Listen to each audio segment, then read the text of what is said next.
काय लिहिलेलं आहे. बोला वाजेश्वरी माँ. मी वाचून दाखवतो काय लिहिलेलं आहे. जरा वाचून दाखवलं आम्ही तर बरं वाचून होईल. दाखवतो. ओम कुलस्वामिनी वाजेश्वरी माते नमः. ओम वाजेश्वरी देवी चॅरिटेबल ट्रस्ट, चुंदी, लुधरवा रोड, जैसलमेर, राजस्थान. सौ स्मिता किशोर पाटील माताजी व किशोर अनंत पाटील यांना आदर्श कुलस्वामिनी वाजेश्वरी देवी सेवारत्न पुरस्कार 2024 सन्मानित केला. श्री हरेश्वर नाईक वसई पालघर. खूप खूप धन्यवाद तुम्हाला. कितीतरी आपल्या एका भक्तांची आणि आपल्या कुटुंबाची तुम्ही आठवण केलीत. ही अशी पहिली व्यक्ती बघितली मी की त्यांना कुठे जाणीव झाली आणि आमचं 1 वर्षापूर्वी संबंध आलेला. हे जवळ आमचं गाव आणि आमचं गाव फक्त 6 किलोमीटरचा फरक आहे. पण मी यांना ओळखत. त्याच्यावर काही पडदे सोडले आणि तो जो मी पेंटिंग केलं होतं ना ते फक्त भेंडी आणि पानांपासून केलेलं डिझाईन होतं. तो पडदा होता आणि त्याचं डिझाईन आणि एका मुसलमान मुलीने तेच ड्रॉइंग माझं कॉपी केलं होतं आणि ते होतं. आणि जेव्हा कुठे सगळं पेंटिंगचे हे लागले आणि एक जागा थोडीशी उरली होती तर त्या ठिकाणी तो पडदा तिचा लावला गेला. आणि जेव्हा परीक्षक आले आणि त्यांनी सगळं बघितलं तर त्यांना फक्त ते डिझाईन आवडलं आणि तिला पुरस्कार मिळाला. एवढी मोठी ट्रॉफी मिळाली होती तिला. त्यावेळेला माझी जी टीचर होती ती इतकी रडली होती की हे स्मिताचं हे त्या मुलीने कॉपी केलेलं आणि स्मिताला पुरस्कार मिळायला पाहिजे होता. पण माझ्या चुकीमुळे हा पुरस्कार त्या मुसलमान मुलीला मिळाला. तेव्हापासून त्या पुरस्कारासाठी मी हे करत होती. जेव्हा बोर शेतीमध्ये दरोडा पडला आणि 5 जणांना मी वाचवलं तेव्हा एका माझ्या आत्याने मला सांगितलं होतं, स्मिता खरा तर तुला पुरस्कार मिळायला पाहिजे होता पण तो पुरस्कार आपल्या समाजाने द्यायला पाहिजे. मी म्हटलं आपल्या समाजापेक्षा तू बोललीस ना तो सर्वात मोठा माझा पुरस्कार होता.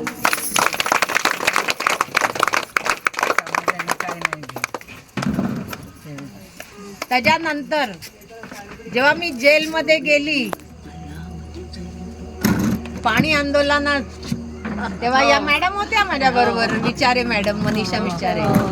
पण मी जेलमध्ये गेली. मी तिकडनं जेलमधनं पळाली आणि टाइम्स ऑफ इंडिया सारख्या मोठ्या पेपरमध्ये माझा जेव्हा मोठा लेख आला होता माझ्यावर, स्टार ऑफ द वीक, आणि त्यावेळेला बाळासाहेबांनी स्वतः माझी पाठ थोपटली आणि सांगितलं एवढा मोठा फोटो माझा पण आला नव्हता, तेवढा मोठा फोटो तुझा आला एवढ्या मोठ्या पेपरमध्ये. तो सर्वात मोठा पुरस्कार होता माझ्यासाठी.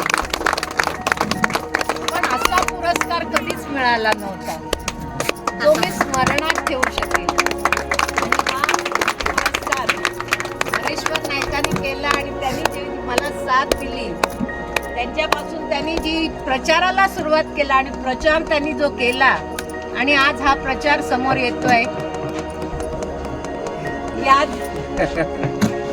हा छोटा मुलगा हार्दिक यांनी इथे येऊन वेळ काढला आणि इथे परीक्षा झाल्याबरोबर इथे येऊन जी सेवा केली 9 दिवस, हा सर्वात मोठा पुरस्कार आहे माझ्यासाठी.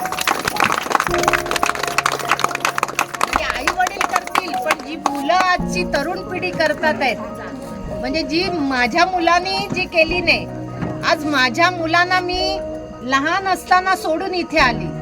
माझे पती तर नव्हते, ते कामावर जात होते, पण माझ्या मुलांचं आई वडील बनले ते त्याचे काका काकी. हा एक माझा पुरस्कार होता.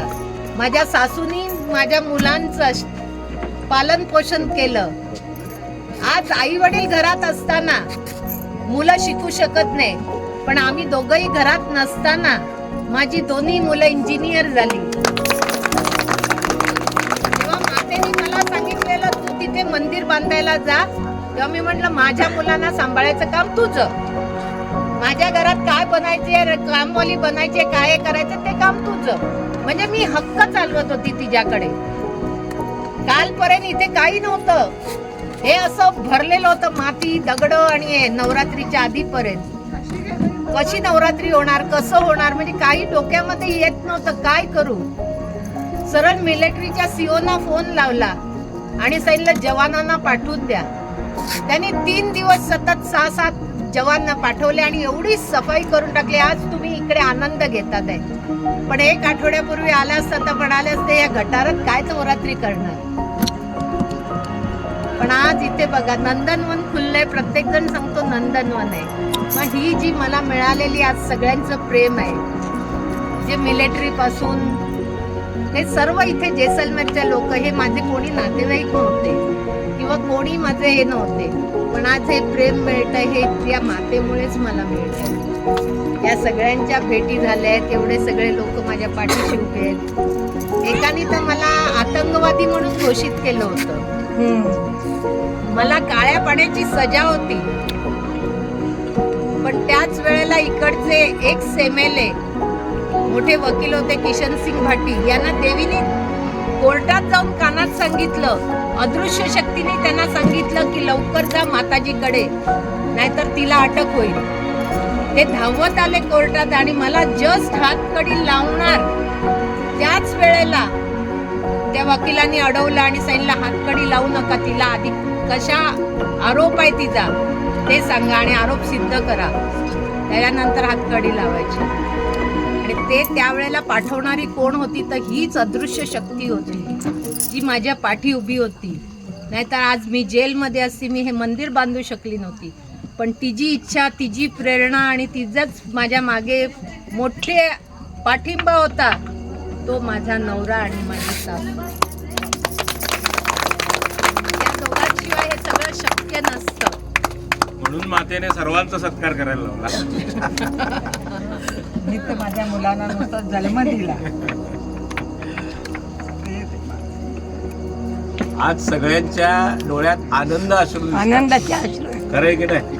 मी बघितलं सुभाष भाऊंच्या पण डोळ्यात आनंद अश्रू आहेत, आपल्याही आहेत.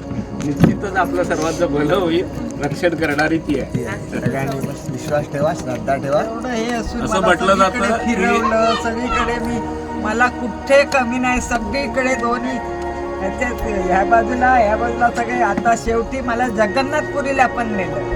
आता ह्या वर्षी जगन्नाथपूरला मी जाऊन आले. पाऊस एवढा होता, साठवा आम्ही पुण्याचा मंदिरामध्ये आरामात ना बाहेर धो पाऊस पडत होता.